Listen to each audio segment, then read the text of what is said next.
The Chevy rolled through the city's veins. Engine low, tires hissing over wet asphalt. Clark gripped the wheel tighter than he needed to, eyes shifting between mirrors. Every pair of headlights looked like a tail. Every dark sedan looked like a threat. Vince sat in the back, jacket collar up, chewing on silence. Diane leaned against the passenger window, her reflection pale in the glass. Leo's body was still in the trunk, heavy as the guilt Clark carried. He tried not to think about the smell that would come, or the fact that one wrong stop could end them all. It feels like the whole city's hunting us. They are. Sandro's people think you ran with Diane. Mateo's people think you're holding her hostage. You're caught between hammers. And you're telling me the way out is marching into Mateo's high-rise? It's the only place that makes sense. That drive, if it's real, it's not sitting in some corner stash. Mateo guards it where he sleeps, where no one but his men step foot. You want leverage? That's it. I'm a driver. I don't break into fortresses. You're more than that, Clark. Always have been. Clark glanced at him through the mirror. Don't try to butter me up, Vince, not tonight. Diane shifted in her seat, finally cutting in. You talk like it's simple. You've never lived in that tower. You don't know what he keeps behind those walls. Vince turned toward her, sharper now. Maybe you could tell us, eh?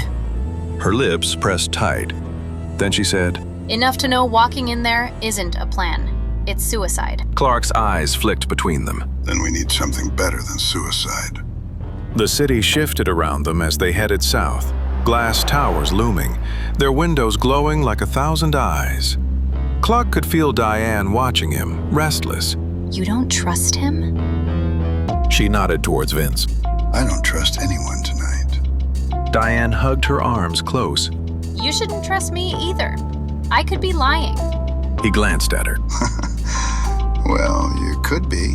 No, I don't know how else to convince you. Clark softened, just for a moment. You're 16. You shouldn't have to carry proof on your back. The words seemed to hit her. She looked away, blinking hard, shoulders curling in tighter. Vince's phone buzzed in the back seat, shattering the silence. He pulled it out, saw the name, and his face drained of color. It's Sandro.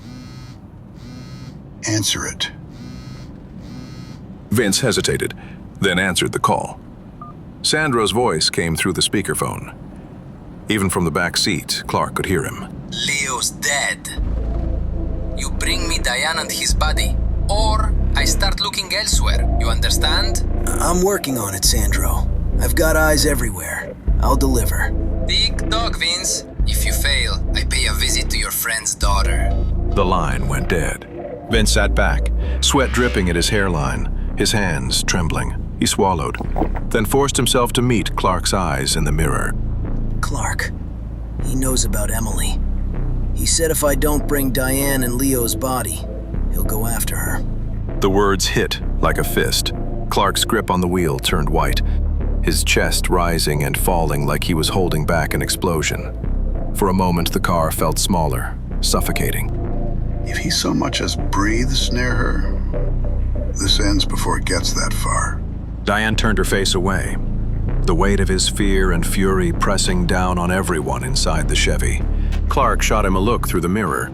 So he knows. Yeah, word's out. And if Sandro's calling me direct, it means he wants blood on the street by sunrise. Then we don't have much time. They pulled into a side street near the high-rise. The building towered over them, a sleek slab of steel and glass, its private floors lit in warm gold. Even from the ground, Clark could feel its weight. Not just stone and glass, but power. Vince leaned forward between the seats. Private elevator. Card access only. Guards who don't report to the regular detail. He keeps it all off the books. That's where we start. Clark scanned the place. Start? You mean die? Vince smirked without humor. Not if you listen. Clark turned on him. Why now, Vince? Why help me? You've been playing both sides for years. Why stick your neck out tonight? For once, Vince hesitated.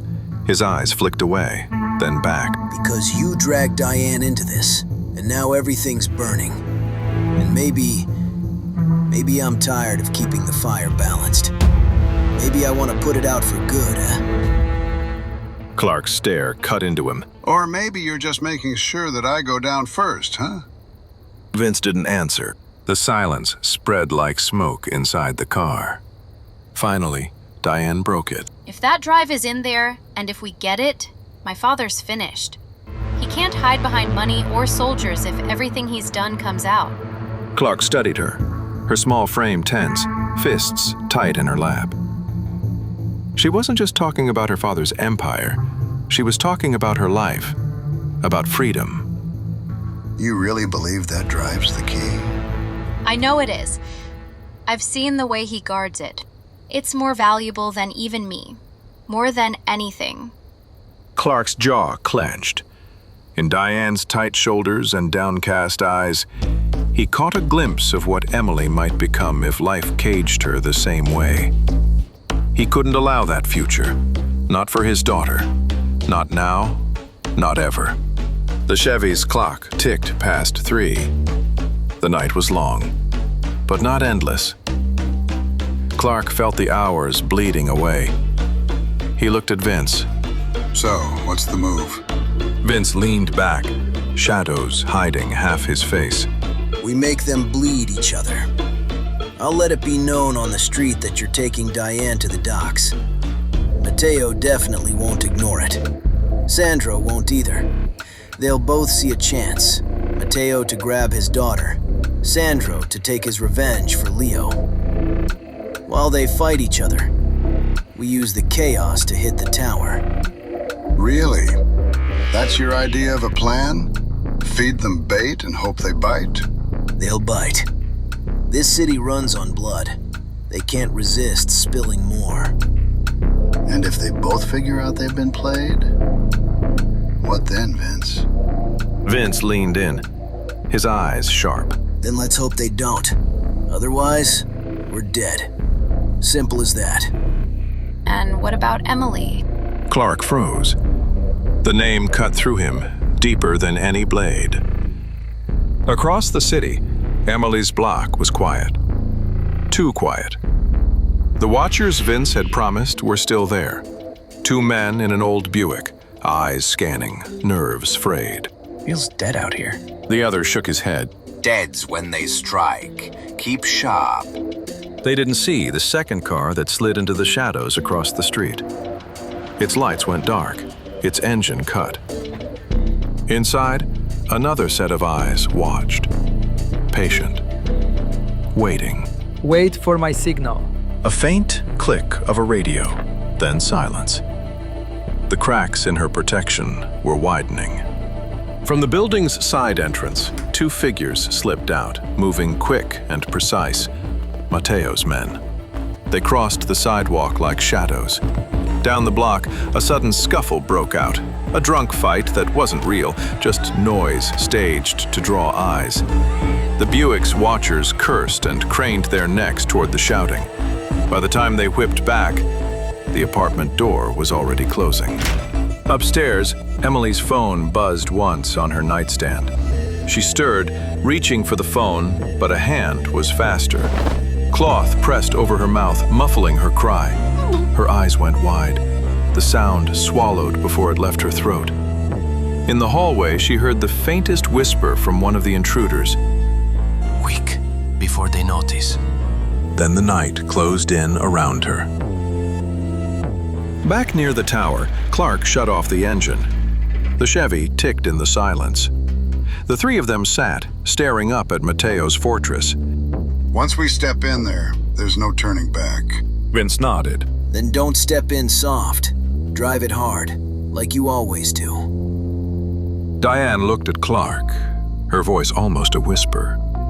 Will we make it? Clark didn't answer right away. He looked up at the glowing windows, then back at her. His voice was low, heavy, but steady.